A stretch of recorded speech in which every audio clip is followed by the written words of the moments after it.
The Romance of the Ranchos.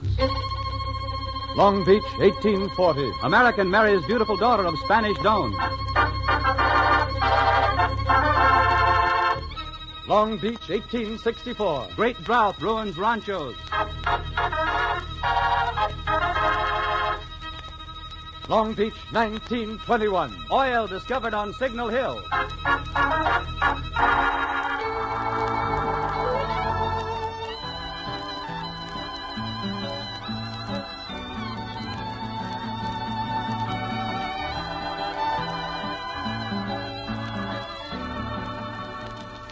The Title Insurance and Trust Company of Los Angeles presents The Romance of the Ranchos, featuring Frank Graham as the wandering vaquero and dramatizing the romantic and colorful historical events which characterized the growth of some particular section of Southern California.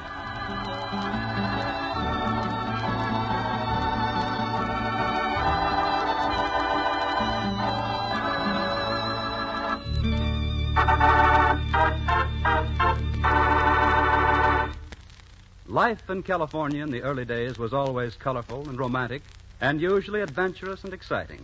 Things that really happened right here where we live today were so full of interest that it is not necessary to depart from the true history in constructing these programs. In presenting Romance of the Ranchos, the Title Insurance and Trust Company of Los Angeles is, by the very nature of its business, exceptionally fortunate. For the same records by which the company is able to verify land titles by tracing ownership all the way back to the earliest Spanish land grants, also provide a convenient and accurate source of authentic historical facts. Title Insurance and Trust Company is very happy to be able to share this treasure chest of fascinating information with the citizens of the community it serves.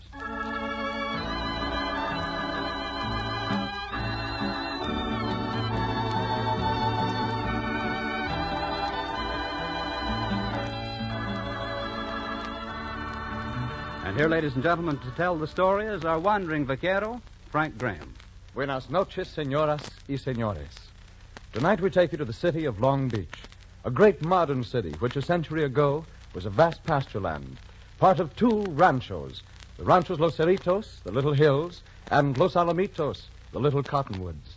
Let us relive the romance of the Ranchos.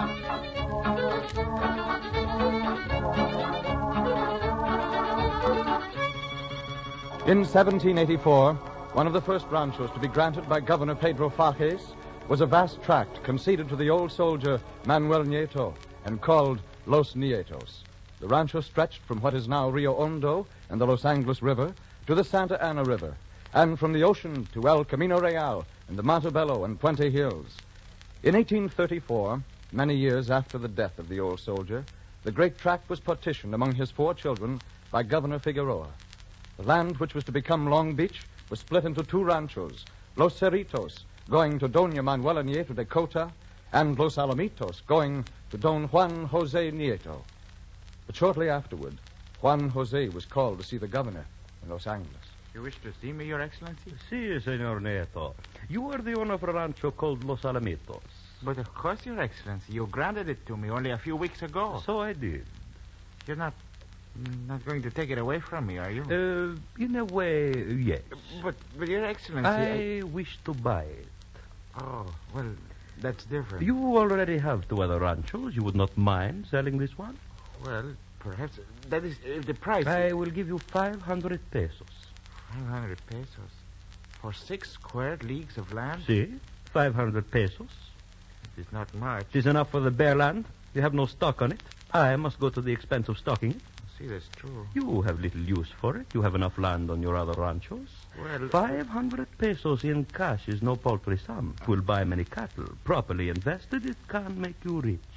Come, what do you say, Senor Nieto? Well, I don't know. I'll have to think it over. Oh, well, then perhaps I'll have to buy land up north. There I can get a bigger rancho for less money. I shall save some of my 500 pesos. Well, as a favor to you, Your Excellency. But only because of that, I will take the 500 pesos. Los Alamitos is yours.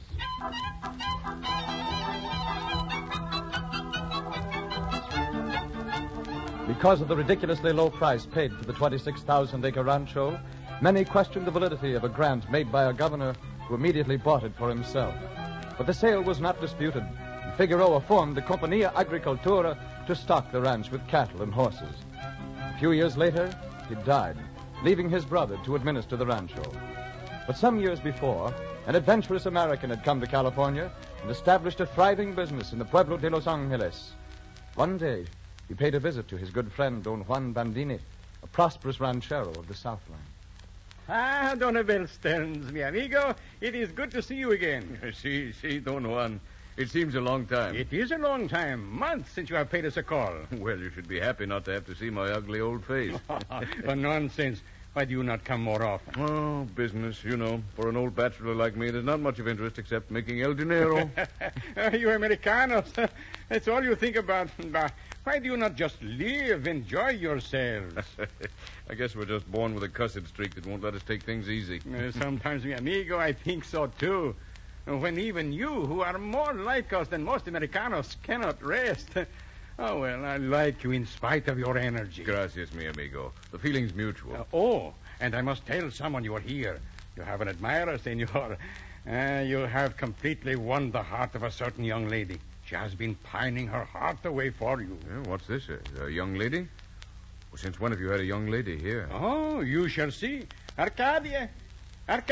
Si, Papacito. Come here, my dear. We have a guest. One whom you will be most happy to see. A guest, Papa? Who could it be? Maria Lugo? Tio Manuela? Oh, el Senor Don Abel. See, Don Abel himself. Huh? You are happy to see him? Sí. Buenos dias, Don Abel. But this is unbelievable. Surely this can't be little Arcadia. Si, senor. Now, you see how long it has been since you were here last? Well, she's grown up. A real young lady. And my child, you are beautiful. Si, she is. Gracias, Don Abel. You have stayed away a long time. Had I known such a vision of loveliness awaited me here, I should not have done so.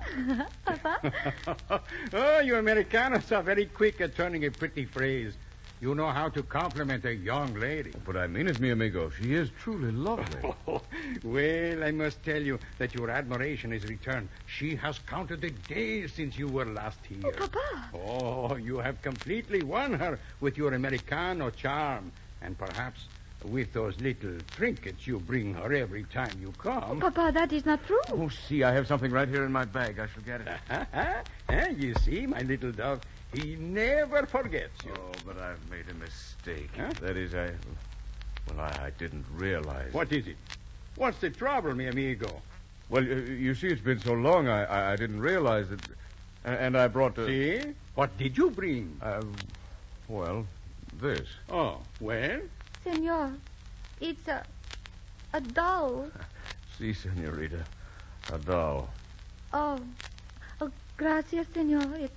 It is beautiful. Oh, but no, you shall not have it. I have a better idea. Here's something I was going to take to my store in the Pueblo. But now it shall crown one of the loveliest heads in all Alta California. Senorita, will you accept this slight gift from your sincere admirer? A shawl. Oh, Papa, a silken shawl. Oh, it is lovely. Oh, but senor, it is too much. It must be worth 20 pesos. It is most elaborate. You must not for this silly girl. Senor, I insist.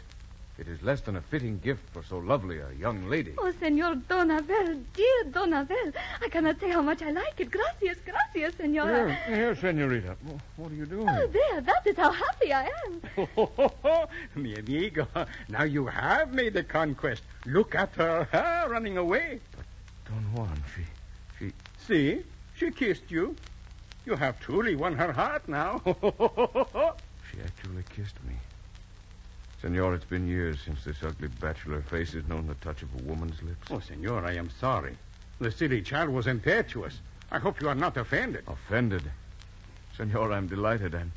Well, I hardly know how to express it, but she's wonderful, senor. Wonderful.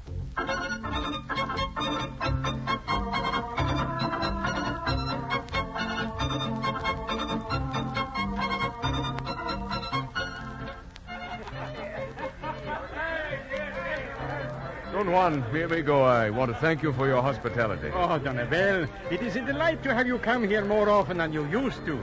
You are enjoying the fiesta? Si, it's wonderful.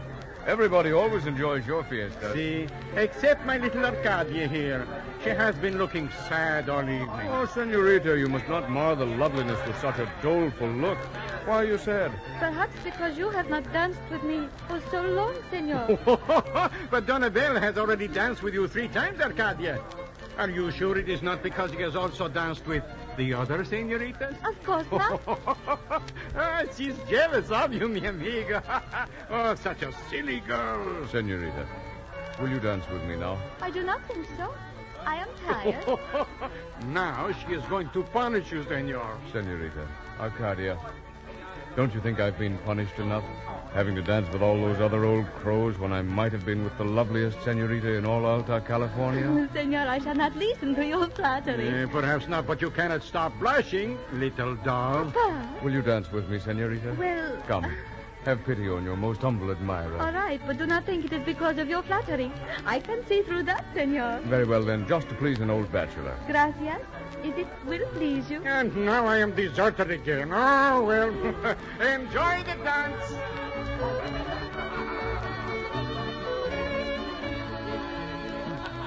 You dance well, Donabel. Oh, I'm not so bad for an old fellow, I guess. Oh, senor, you must not say that. You are not old. I wish it were not so, senorita. Then it is not. I say it is not. To me, you are young. Oh, senorita Arcadia.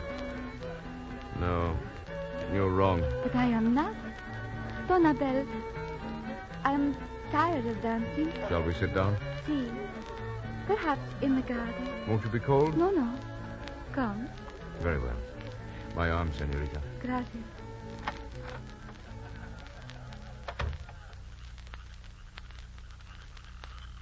Ah, it is lovely here. The cool breeze, the moon, the music of the night. See.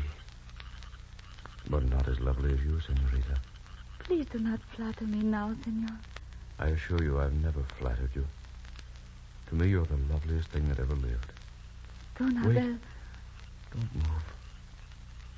With the moon in your face, you're an angel. Mi amigo, you must not say those things. Not tonight. Already I have dreamed too much. Dreamed? See, for a young girl's heart, senor, there is no accounting. It is easily overthrown. See. So is an old man. Please do not say that ever again. You are not old. I'm over 40. And what does that mean? Nothing. I am very young. But somewhere, somehow, our hearts reach out into space to meet. Age makes no difference. My dear, you can't mean that. I do, Donabel. See, I do. Senorita Arcadia. You're wearing the shawl. My shawl, as your mantilla. See, it is my treasure. Perhaps you'd accept another gift from me. A different kind of gift. What, Donabel? This. I've carried it with me for days now, hoping to find courage to ask you. Donabel, mi corazón. It is a necklace of pearls. But that means marriage. See, I got it in Mexico, just for such a time. It's for you, if you'll accept it. You want me to be your wife? If you will have me. Accept you? Oh, mi querido. This is what I have dreamed. And now it comes true. Mi amado, I shall be most happy to be your wife.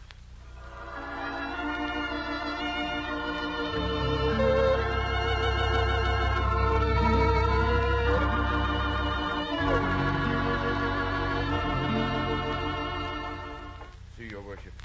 Don Juan Bandini has given me permission for the marriage of his daughter, Arcadia. So it remains for you to help us.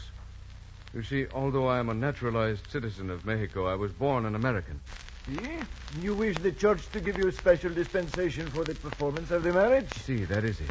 Well, Senor Stearns, since you are an outstanding citizen of our community and an upright, righteous man, I see no reason why such permission should not be granted you. Oh, gracias, Your Worship. I shall arrange it immediately so that the banns may be published. Your Worship, I have one more request to make. See? As you no doubt know, there's some disparity between the ages of Senorita Arcadia and myself, and I should like to avoid any ridicule which might be directed toward us by some thoughtless young people of the Pueblo. I understand, senor. So perhaps we could dispense with the banns and be married right away. If it could be arranged, I should be most happy to contribute to any charity which you might indicate. Senor, that will not be necessary unless you wish.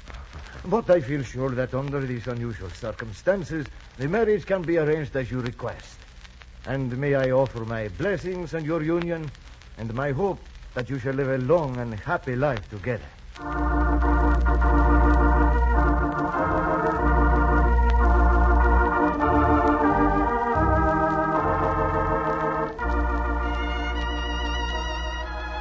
And so 100 years ago, in May 1841, Don Abel Stearns and Maria Arcadia Bandini were married in the little church of Our Lady of the Angels, still standing in the Los Angeles Plaza. And now Don Abel must have a fitting home for his beautiful bride. And so, on the corner of what became Main and Arcadia streets in Los Angeles, he built the showplace of the town, El Palacio. It quickly became the center of the social life of the growing city. It was there that the most lavish parties and fiestas were held. And it was there that Don Abel brought home news a few months after the marriage. Arcadia? Arcadia? See, Abel, what is it? Oh, my dear, I have news. Great news. What is it? Tell me quickly. You're so excited. See, I have a right to be. I've bought my first rancho. No. See, I've just settled matters with Francisco Figueroa, brother of the late governor, to buy his Rancho Los Alamitos. Oh, mi querido, that is wonderful. I am so happy for you. See, my dear, now I'm a real California ranchero. But this is only the start. I shall buy more ranchos and more cattle. I shall build my holdings up until I'm the biggest ranchero in all Alta California. See? Oh, mi querido, you are so funny. Funny? What's funny about it? Don't you think I can do it? See, of course you can do it. And you will be a ranchero, but But what? you will always be the ranchero americano. For you must be the biggest, the most successful in all Alta California. Well. I do not want you to change. And I am sure that you will be the greatest ranchero in all Alta California.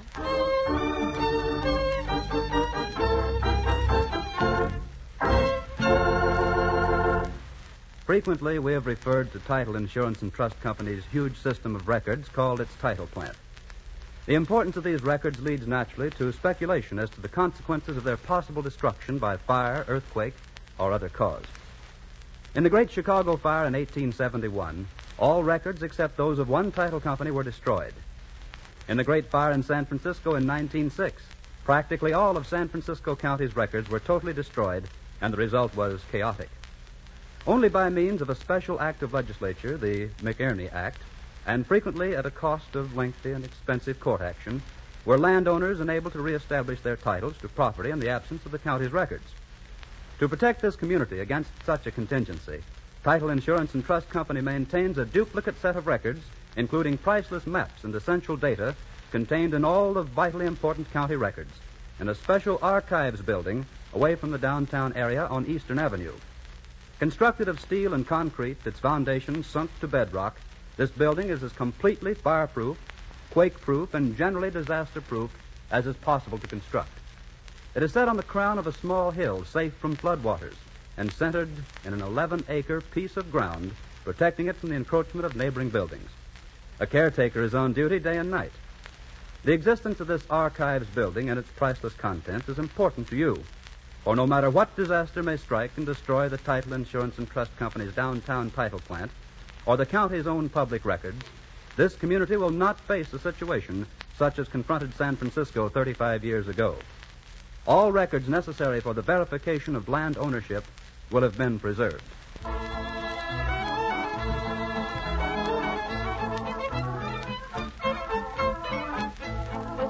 Don Abel Stearns vowed that he would become the greatest ranchero of all Alta California, and he kept his word. One after another, he acquired ranchos until he owned a vast acreage spread out over all of Southern California. At the Rancho Los Alamitos, he acquired a new neighbor, another American, Don Juan Temple, who married the daughter of Doña Manuela Nieto de Cota and bought the Ranchos Los Cerritos from her and her brothers and sisters. So now all the land that was to become Long Beach was owned by the two Americans. Don Abel and Don Juan were friendly rivals in business, but close friends socially. Sometimes the work was shared, and sometimes a visitor was amazed to be taken on an interesting excursion called a run through the mustard. See, my friend, here they come. Those are Don Juan Temple's men coming up. I see him. Hear all your vaqueros, huh? Well, now, what is it you and I are going to do? We're going for a run through the mustard. Sounds crazy to me. What do we do? Well, you see the mustard? No. Where's any mustard? There in the field, right in front of you. You mean those tall weeds or trees or whatever they are? They're mustard plants. I never even knew mustard grew in plants. Thought it was something that came out of a can. This is wild mustard growing here in these plains. Well, as you can see, that's taller than a man on horseback. See, and that's the trouble. One can get lost in it very easily. I can imagine. Well, then, why are we going for a run through it? Because many head of cattle stray into it and get lost. We can't see them. They're hidden. So we gather all the men and ride through, keeping a certain distance apart, and drive all the cattle out the other side. Well. Hi there, Don Juan. Are we ready? He's ready. You take that in, Don Abel. See? All right, men, you know what to do. Into it. Come on, my friend. Now you shall see what a run through the mustard is like. Adelante!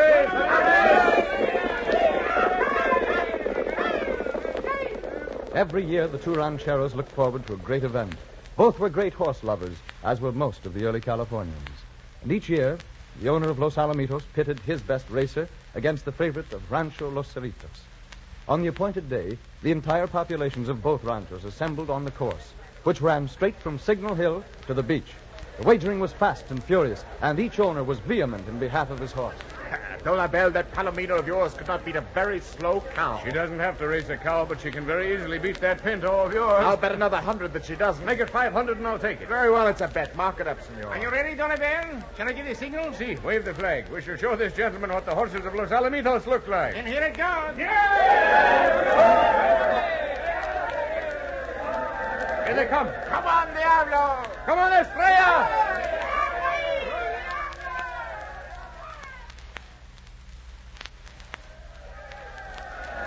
It's Diablo leading. Oh, you can't see straight. It's Estrella. Diablo's still leading. They're coming close. No, it's Estrella. It's Diablo. Here they come.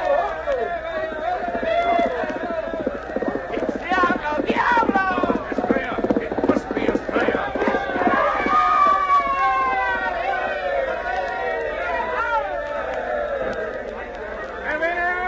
Estrella. Don Abel stands. Estrella. Well, Don Juan, whatever you say now. My horse even came from behind to beat yours. I was wrong. Your horse could beat a cow, and did. Wait until next year, senor. Just wait until next year. Oh, next year won't be any different, Don Juan. I can't lose, that's all. I can't lose. But Don Abel could lose, and did.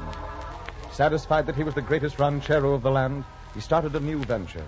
He built a building in Los Angeles and called it the Arcadia Building. But now, California belonged to the United States. There were taxes, and costs had gone up. He had to borrow money, mortgage his land. And slowly, things began to go against him. We'll need more money to finish the building. You're in too deep now to pull out. You'll just have to borrow more.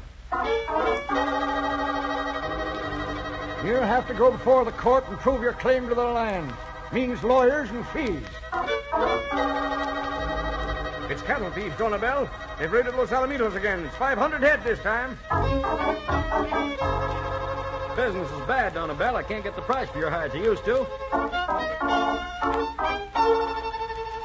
We need more money, Don Abel. More lawyers, senor. 500 heads more stolen. Don Abel, it's drought. It has not rained for months. There's no water. The cattle are dying like flies.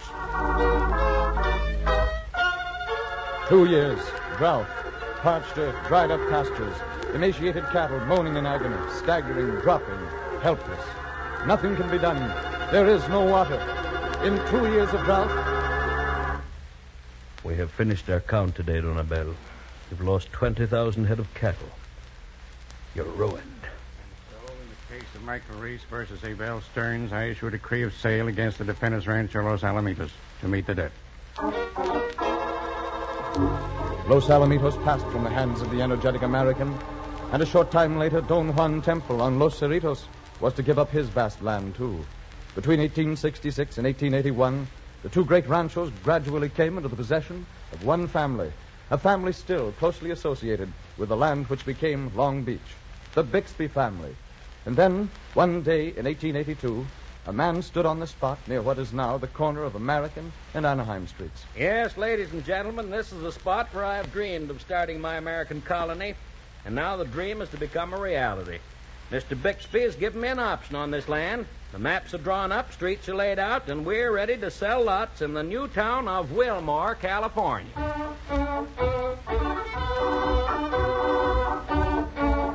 William Irwin Wilmore's ambitious plans for a city collapsed. But the start he gave it was taken up by a new group of men who organized the Long Beach Land and Water Company and renamed the settlement Long Beach. In 1887, the town was officially established, just in time to be caught up in the wild boom of the 80s, which brought thousands of settlers streaming to California. The Terminal Railroad and then the Pacific Electric offered new, easy access to Long Beach, and the seaside resort grew by leaps and bounds. 1900. 2,252. 1910. 17,800. 1920. 55,600. 1930. 142,000. 1940. 163,000 people. Partially responsible for such phenomenal growth had been the great discovery which took place one day in 1921 when... Here she comes! Look out, voices! A gusher! A gusher!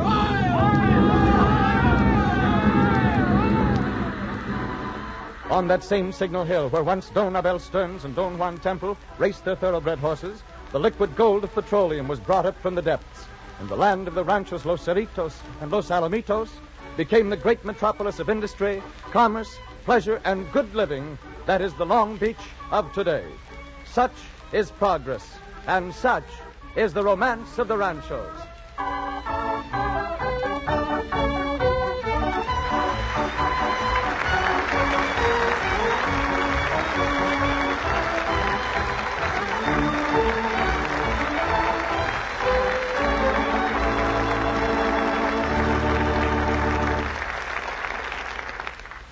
Before Frank Graham returns to tell you about next week's story, here's another interesting word about the Archives building we spoke about a few minutes ago.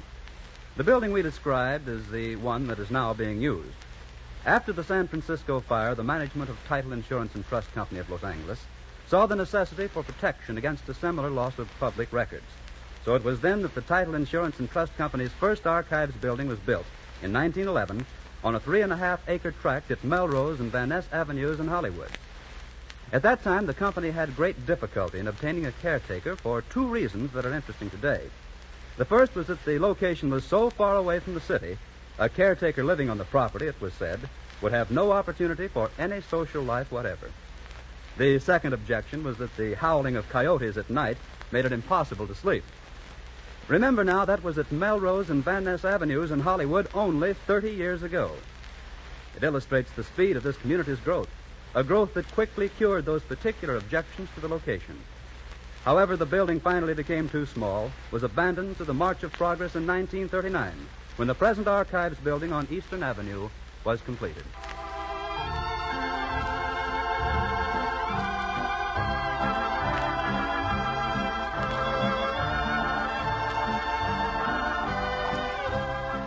And what's the story for next week, Frank?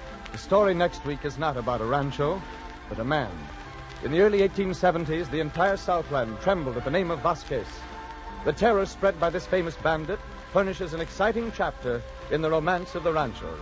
Don't miss it. And so until next week, this is your wandering vaquero, Frank Graham, saying, hasta la vista, señoras y señores. The Romance of the Ranchos, a presentation of the Title Insurance and Trust Company of Los Angeles, featuring Frank Graham as the wandering vaquero, comes to you each week at the same time. Bob Lamont speaking. This is the Columbia Broadcasting System.